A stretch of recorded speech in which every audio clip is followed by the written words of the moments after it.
Over the last few thousand years, we have warped our own history. Our stories of the past have been changed, altered, mistranslated, and completely been misunderstood as we rounded the curve on the precession of the equinox. Modern views of our history account for many things, but completely dismiss many very important pieces in the puzzle.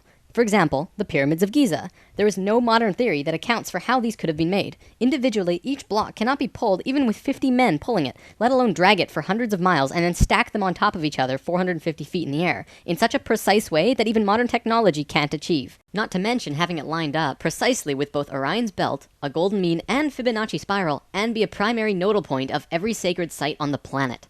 And that's just one example. Our history is not what we think. In lesson 11, I said that many things that we've been led to believe to be true simply is not. This has got to be the biggest. The field of archaeology recently saw some monumental discoveries that are rocking the foundation of what we think we know about ourselves. Many ancient cities such as Babylon, Erech, and Akkad that were written about in the Bible and other ancient texts were always thought to be myths because no one could prove they existed. Then, one of them was found. This led to finding another, and then another. Inside one of these cities, archaeologists found thousands of cylindrical clay tablets hidden deep within the earth under this ancient city. The tablets were completely covered in text written in cuneiform and tell an ancient story that spans back over hundreds of thousands of years on this planet, describing the history of the earth and the origins of the human race in great detail. Now, the first thing we all want to do is just say that they were making things up. They didn't know the history of Earth, and they were simply creating tales to explain where they came from. However, if this was true, how can we explain how they knew so many things about the universe that would seem impossible to know?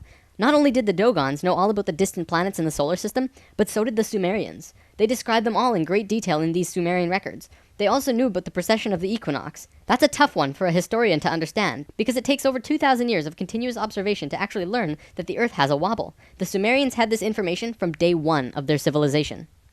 A man named Zacharias Sitchin spent a long time transcribing these texts and had put them all together in his books, but many others have also done the same, and the interpretations are always very similar. Not only that, but Thoth has also shared information about this with us, and his account matches the Sumerian records. Adamus and other channelings discuss it as well. If you see all of these records and sources, there is a huge connection between the stories. Now, this story spans back hundreds of thousands of years into our past. It talks about Tiamat and Nibiru, the Nephilim, seeding the human race, Adam and Eve, and the children of Lemuria. This portion of the story is really interesting, but not the most crucial to know. We're not going to be covering this at this time. We are, however, going to be picking up the story at the end of Lemuria and discussing the events of Atlantis up to present day. What I'm going to tell you is a mix of what these records say, along with what Thoth has told us for some finer details. Please have your own experience while watching this. I'm not going to tell you that this is fact. I am simply saying, decide for yourself.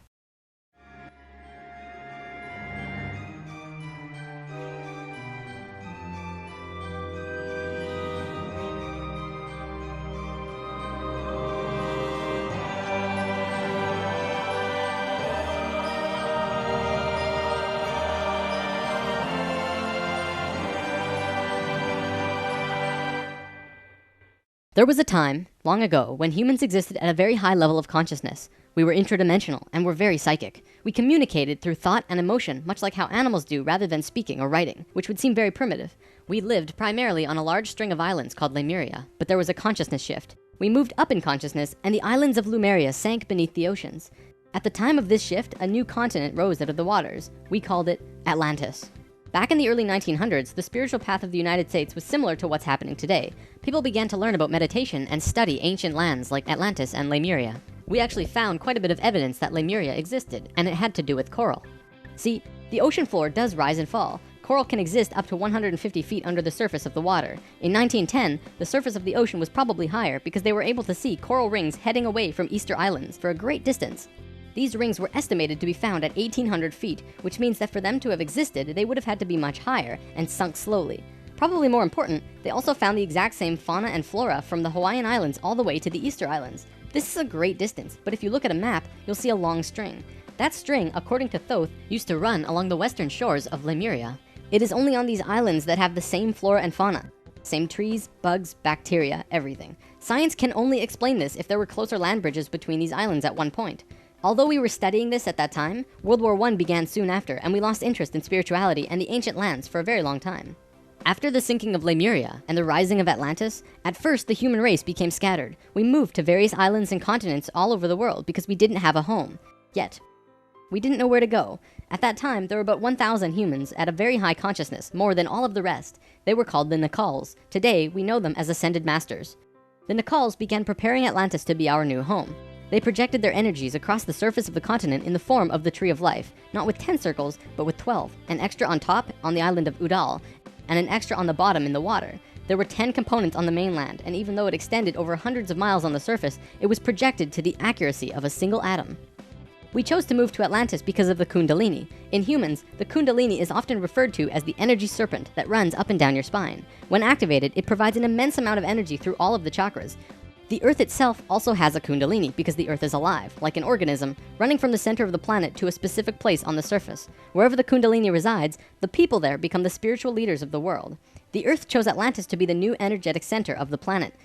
After Atlantis, the Kundalini moved to the mountains of Tibet, which is why the Buddhists were the leaders in pure spirituality for the last 13,000 years. It was a very pure place. It moved again within the last 10 years, but that's a story for another time. If you want to read more, check out the book The Serpent of Light by Drunvalo Melchizedek. Suddenly, in a single day, the Nacals breathed life into the Tree of Life on the surface of Atlantis. This created vortexes of energy rotating out of each and every circle. Once the vortexes were established, the children of Lemuria began to be called forth. Millions upon millions of Lemurians who had settled all across the planet began to be pulled toward Atlantis. A great migration began. However, the Lemurian body of consciousness had only reached the age of 12 as a planetary consciousness. Because we were right-brained, we were a female species, like a 12-year-old girl. And some of our centers weren't working yet.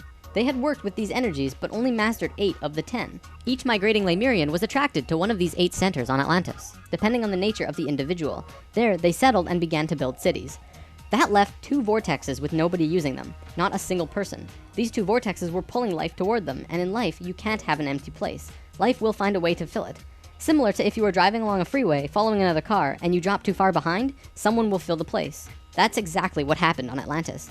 Though the Lemurians had only filled 8 of the vortex areas, Mayan records state clearly that there were 10 cities in Atlantis when it fell. You can see these records in the Troano document, which is now located in the British Museum. This document is estimated to be 3,500 years old, and it describes in detail the sinking of Atlantis. To fill these 2 empty vortexes, according to Thoth, 2 extraterrestrial races stepped in. Not 1, but 2 completely different races. The first race were the Hebrews, coming from our future. Thoth says that they came from off-planet, but we don't know where exactly. The Hebrews were kind of like a kid who went through 5th grade and didn't make it, so they had to do that grade over again. They learned all the math, the left brain stuff, but they didn't get the right brain aspect of evolving consciousness, the doing. They didn't graduate to the next level of evolution, so they had to do it again. They knew a lot of things that we didn't know yet and brought many concepts and ideas to us that we weren't aware of yet. Now, if this is true, this would explain quite a few things about the Hebrew people in general. They seem to have many sacred geometries hidden within their culture. It also puts perspective on the story of Exodus. Perhaps Moses incarnated into that lifetime to free the Hebrews because they were not direct descendants of humans and were being treated unfairly. Or could it be that Moses was visited by an ascended master of the Hebrews who guided him to free their people? Given what we know about dimensions and consciousness, it definitely puts a fresh perspective on old stories that didn't make much sense. We could talk about this more, but let's continue for now. There were no problems caused by the Hebrews coming to Atlantis. They actually benefited our evolution. The other race that stepped in caused big problems. These beings came from the nearby planet of Mars. See, according to Thoth, Mars looked very much like Earth a little less than 1 million years ago. It was beautiful. It had oceans and water and trees that were just fantastic. But something happened to them, and it has to do with something called the Lucifer experiment. From the very beginning of creation, everything is simply an experiment. Creation itself was just consciousness creating and inhabiting itself in that creation. There is no divine plan. Spirit can do whatever it wants. Having said that, if Spirit decides to cut itself off from the rest of consciousness and create a separate reality on its own, it can do that too. This is called the Lucifer experiment.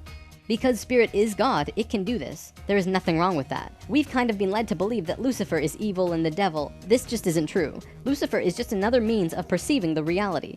It is not a unity perception of oneness, but rather a duality perception of two-ness. There's a flower of life pattern for Lucifer as well, but that's a big topic for another time.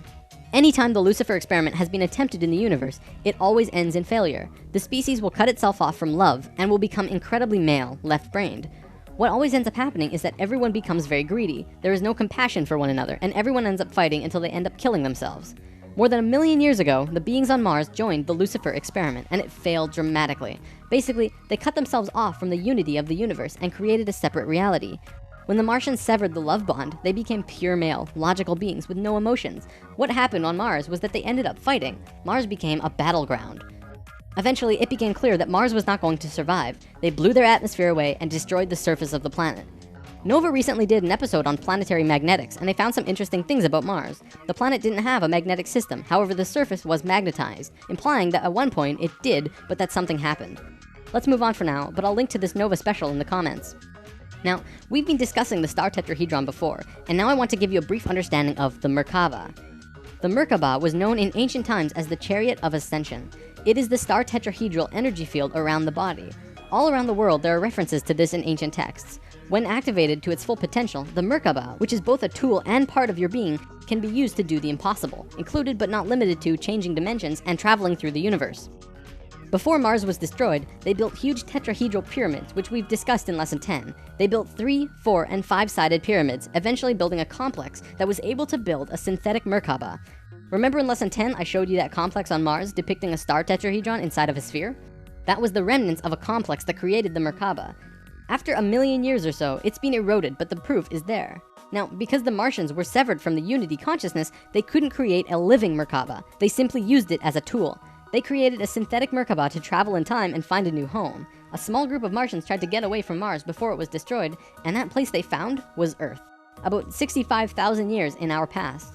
They saw this little vortex sitting there, just pulling in life with no one in it. They didn't ask permission. Being part of the Lucifer experiment, they just said, all right, let's do it. And they stepped onto that vortex, and in doing so, they joined and changed our evolutionary path.